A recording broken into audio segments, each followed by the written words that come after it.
Pour Marine Le Pen, Jordan Bardella constitue la réponse idéale au casse-tête qui la taraude depuis plusieurs semaines. Trouver une tête de liste au parfum de Nouveau Monde alors que les partis politiques n'ont jamais été aussi discrédités, mais qui ne lui fasse pas d'ombre, alors que, pour la première fois depuis sa création, son parti ne présentera pas un Le Pen en tête d'affiche d'une élection nationale.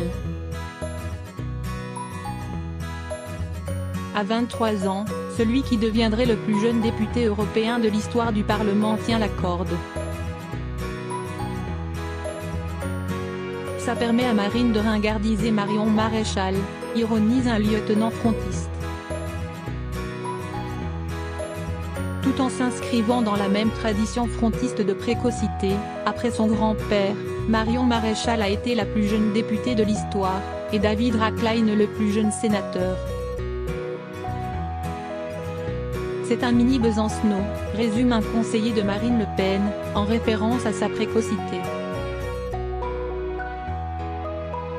L'autre avantage de son jeune âge, c'est qu'il est encore un peu tendre pour que la chef se sente menacée.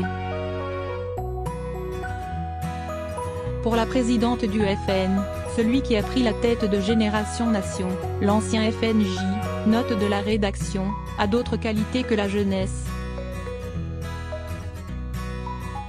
Il a une tête bien faite, récite le programme et les éléments de langage avec fougue et panache sur les plateaux.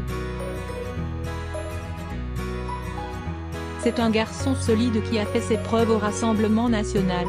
Il s'est imposé sur les plateaux. C'est un exemple de méritocratie, s'enthousiasme Philippe Olivier, conseiller de Marine Le Pen. Il a pris le melon. Surtout, Bardella lui est d'une fidélité à toute épreuve. Prudent, l'ambitieux ne s'écarte que très rarement des sentiers de la langue de bois. Et ne s'adonne surtout pas à une pratique contagieuse chez les hommes politiques toutes générations confondues, dézinguer ses collègues devant les journalistes. Ancien protégé de Florian Philippot, ce dernier n'avait pas apprécié le voir s'émanciper avant la campagne présidentielle et le lui avait fait sentir. Bardella est pourtant resté un des rares à ne pas tirer sur son ancien mentor. Une politesse que les autres frontistes ne lui rendent pas toujours. En effet, comme Philippot en son temps, la récente exposition médiatique du jeune mariniste suscite des jalousies dans un parti qui a, depuis toujours, le réflexe de couper les têtes qui dépassent.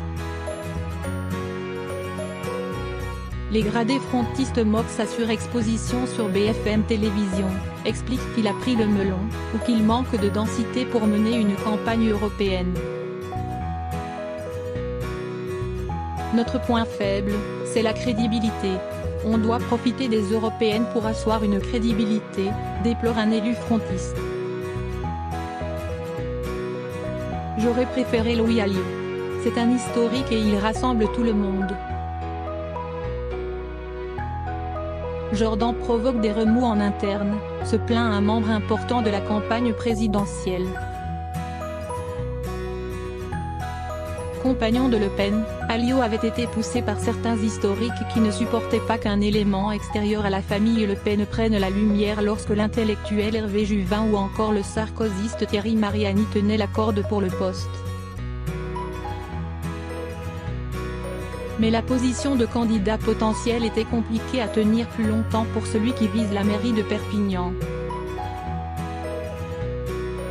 Anachronique.